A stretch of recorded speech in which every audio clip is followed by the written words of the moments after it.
తెలంగాణ రాజకీయాల్లో ప్రస్తుతం సరికొత్త పోరు నడుస్తుంది. భారత రక్షణ సేన అధినేత్రి కల్వకుంట్ల కవిత జనసేన అధినేత ఏపీ డిప్యూటీ సీఎం పవన్ కళ్యాణ్ను తన ప్రధాన రాజకీయ ప్రత్యర్థిగా ఎంచుకున్నట్లు కనిపిస్తుంది. పవన్పై దేశద్రోహం కేసు పెట్టాలని, అతిగా మాట్లాడితే పళ్ళు రాలగొడతామని ఆమె చేసిన ఘాటు వ్యాఖ్యలు పొలిటికల్ సర్కిల్స్లో హాట్ టాపిక్గా మారాయి. కవిత ఈ స్థాయిలో పవన్ కళ్యాణ్ను టార్గెట్ చేయటం వెనుక మీడియా అటెన్షన్ వ్యూహం ఉందనేది విశ్లేషకుల వాదన. లిక్కర్ స్కామ్ పరిణామాలు, ఆ తర్వాతి రాజకీయ స్తబ్దత నుంచి బయటపడి నిరంతరం వార్తల్లో నిలవడానికి పవన్ క్రేజ్, సోషల్ మీడియా రీచ్ను ఆమె వాడుకుంటున్నట్లుగా తెలుస్తుంది. పవన్ ఫ్యాన్స్ ఇచ్చే కౌంటర్ల ద్వారా తన పొలిటికల్ ఉనికిని చాటుకోవాలనేది ఇందులో భాగమే కావచ్చు. దీని వెనుక ఓటు బ్యాంక్ సమీకరణాలు కూడా ఉన్నాయి.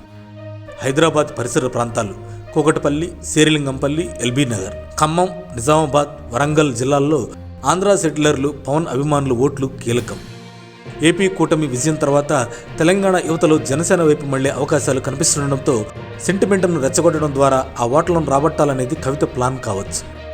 మరోవైపు తెలంగాణలో బీజేపీ జనసేన పొత్తును, ఆంధ్ర సక్సెస్ ఫార్ములాను ఇక్కడ రాజకీయాలకు ముడిపెట్టి బీజేపీని ఇరుకుని పెట్టాలని ఆమె భావిస్తున్నారు. అయితే జాతీయ స్థాయి ఇమేజ్ ఉన్న నేతపై పళ్ళు రాలగొడటం వంటి వ్యక్తిగత దూషణలు కవిత గ్రాఫ్ను పెంచుతాయా, లేక పవన్ ఫ్యాన్స్ ఆగ్రహంతో మరింత డ్యామేజ్ చేస్తాయా అనేది రాబోయే రోజుల్లో తేలనుంది. మరిన్ని అప్డేట్స్ కోసం మా కాయ్ టీవీని సబ్స్క్రైబ్ చేసుకోండి.